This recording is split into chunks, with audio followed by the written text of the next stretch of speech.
In the bustling heart of Buenos Aires, Argentina, on a summer day in 1936, a boy named Jorge Mario Bergoglio was born to Italian immigrant parents. His father, a railway worker, and his mother, a homemaker, raised him in a modest home filled with faith, tradition, and the lingering scent of his grandmother's gnocchi. From an early age, Jorge was quiet and observant, traits that would later define the most unexpected pope the world had ever known. As a young man, Jorge studied chemistry.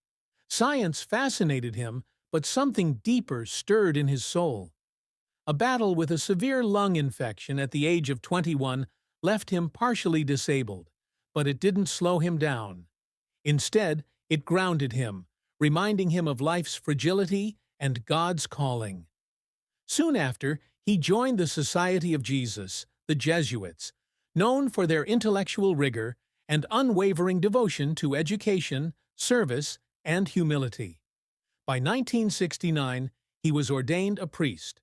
By the 1970s, Argentina was under brutal military dictatorship, and Father Bergoglio was caught in a storm. As provincial superior of the Jesuits during the Dirty War, he was a man under pressure. He walked a tightrope between protecting the vulnerable and staying alive, and decades later, his role during that era would be both praised and questioned. But no one could doubt his courage or his fidelity to faith. He rose quietly through the ranks, not as a careerist, but as a servant. In 1998, he was appointed Archbishop of Buenos Aires. He refused the palace and chose a small apartment. He cooked his own meals and rode the bus to work. His sermons were fierce, but humble. He visited the slums, washed the feet of prisoners, and called for a church that goes out into the streets. In 2001, Pope John Paul II made him a cardinal. Still, few outside Latin America knew his name. Then came 2013. In the aftermath of Pope Benedict XVI's shocking resignation, cardinals gathered in the Sistine Chapel. After several rounds of voting, white smoke billowed into the Roman sky. A humble voice announced, "Habemus Papam." The world waited with bated breath, and then came the name, Franciscus. Not John Paul, not Leo, not even Benedict. Francis. It was unprecedented. He had chosen the name of the poor man of Assisi, and with that name came a mission. From the very beginning, Pope Francis broke the mold. He wore simple white robes without the traditional red cape. He asked the crowds not to cheer, but to pray for him. He refused the lavish papal apartments and moved into Casa Santa Marta, a modest Vatican guest house. He traveled in a Ford Focus. He smiled often. He embraced the disabled. He kissed the feet of refugees. He spoke softly, but acted boldly. He challenged the world's wealthy nations to remember the poor. He wrote Laudato Si, a powerful encyclical calling for environmental action, calling Earth our common home. He championed migrants and the displaced, warning that walls, literal and metaphorical, would never bring peace. He spoke of mercy more than judgment, of dialogue more than division, of love more than law. And yet, he wasn't without critics. Traditionalists called him too liberal, too modern. Progressives said he didn't go far enough, especially on the ordination of women and LGBTQ+ inclusion.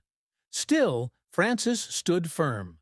"Who am I to judge?" he said famously when asked about gay priests. It was more than a soundbite. It was a window into his heart. He reformed the Vatican bureaucracy, cleaned up financial scandals, and tried to confront the Church's gravest wound, clerical sexual abuse. He apologized. He listened. He met survivors. And while some accused him of moving too slowly, no pope had ever tackled the issue with such raw transparency. Over the years, he became not just a religious leader, but a moral compass for a fractured world. Presidents, skeptics, atheists, even rock stars sought his wisdom. He wasn't just the Bishop of Rome. He was the world's pastor. But time took its toll. In his later years, Francis appeared increasingly frail. His voice trembled during speeches. He often used a wheelchair. Still, he never gave up. He once told journalists, "You don't retire from being a father." Even as his body weakened, his spirit remained as fierce and compassionate as ever. On Easter Sunday 2025, Pope Francis appeared one last time in St. Peter's Square. A gentle smile crossed his face as he blessed the crowd. "Thank you for bringing me back to the square," he whispered to his aide, his final public words.